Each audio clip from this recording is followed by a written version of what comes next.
Dear children, today we are going to learn chapter 3 from unit 1 of class 7, A King for Israel.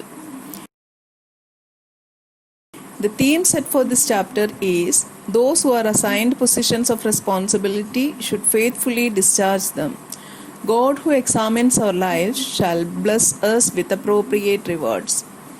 Verses selected to be memorized in this chapter is taken from 1 Samuel chapter 15 verses 22.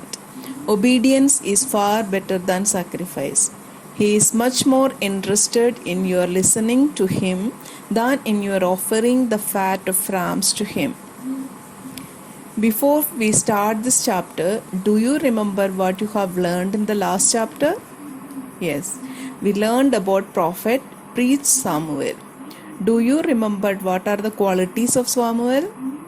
Samuel was the most notable person in the judges.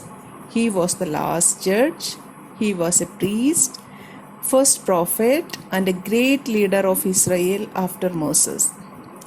He anointed the first two kings of Israel, Saul and David. Reason behind anointing the first king of Israel. When Samuel grew old, he appointed his sons as judges for Israel. How many sons did Samuel has? 2, Joel and Abijah. But his sons did not walk in his ways. They turned aside after dishonest gain, took bribes, and were corrupted. So all the elders of Israel gathered together and came to Samuel at Ramah. They said to him, "You are old, and your sons do not walk in your ways. So appoint a king to lead us and protect us from enemies like all other nations." Do you know whether Israel had a king? No. Israel did not have a king earlier. And why Israel did not have a king? Because God Himself was their king.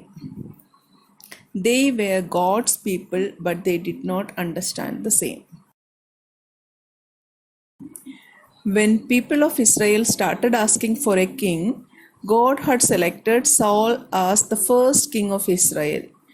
Prophet Samuel anointed Saul as first king of Israel based on God's commandment. Saul. Let's see who is Saul. Who is he? Do you know who is Saul? Saul was the son of Kish from kingdom of Israel. He was very rich, influential man from the tribe of Benjamin. Saul was very handsome, tall and agile. He was also a courageous military leader. Saul is also a very fast runner and a very strong man. When Saul was born, Israel was facing several enemies and very hard situations.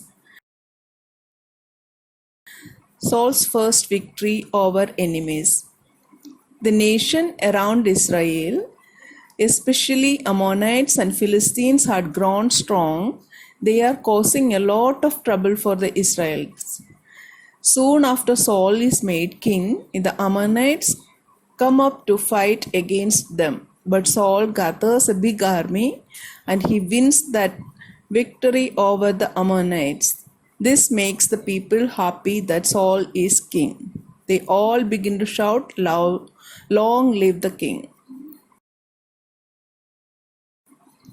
Now we can learn a few biblical references where Saul's anointment as a king. There are 3 descriptions about Saul's anointment as a king in the book of Prophet Samuel. The first description is in 1 Samuel chapter 9 verses 1 to 10 and 16.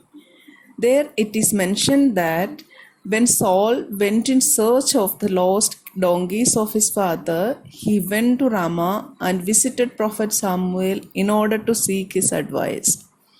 At that time, Samuel received God's commandments regarding Saul.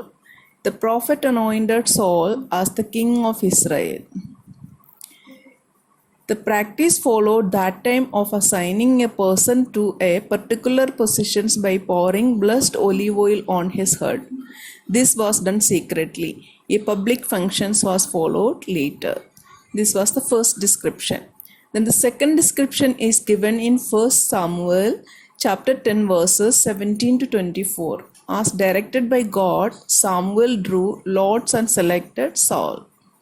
The third description gives an account of the formal installation of Saul as king in 1 Samuel chapter 11. Meanwhile, Saul had saved Israel from Ammonites, and people were convinced about his God given power and authority. Saul is rejected as king. Do you know why? Do you know why Saul was rejected as a king? We learn that Saul, as a king, was chosen by the God to unite the tribes and provide protection and guidance to the nation. Even then, he rejected as a king. How did it happen? Because he was often overmatched by the circumstances and personalities surrounded him. Saul disobeyed God and acted against his will. He did not pay attention to the prophet Saul's reluctance to listen to prophet Samuel. Disobedience and jealousy estranged him from the prophet Samuel and his successor David. He failed in making burnt offerings to the Lord during the 2 years he reigned as king. He disobeyed the Lord by not fulfilling the vows and God's commandments, so God rejected Saul as king. David was Saul's successor. During Saul's reign, a great challenge was the Philistines. In the book of Samuel, Saul failed to reach a decisive victory against an enemy tribe, the Philistines. God sent prophet Samuel to Bethlehem and guided him to David. David was a humble shepherd and talented musician. He brought the young man to Saul's court, where his harp was so soothing that Saul called David whenever he was vexed by an evil spirit sent by God. Then Saul appointed David as his armor bearer. Also, you must have heard the story of young David killing the Philistines' big and strong giant Goliath with his sling and cutting his head with Goliath's sword. Philistines afraid and ran away. God had helped David kill the giant. Saul sets David over his army. All Israel loves David and praised on his victory.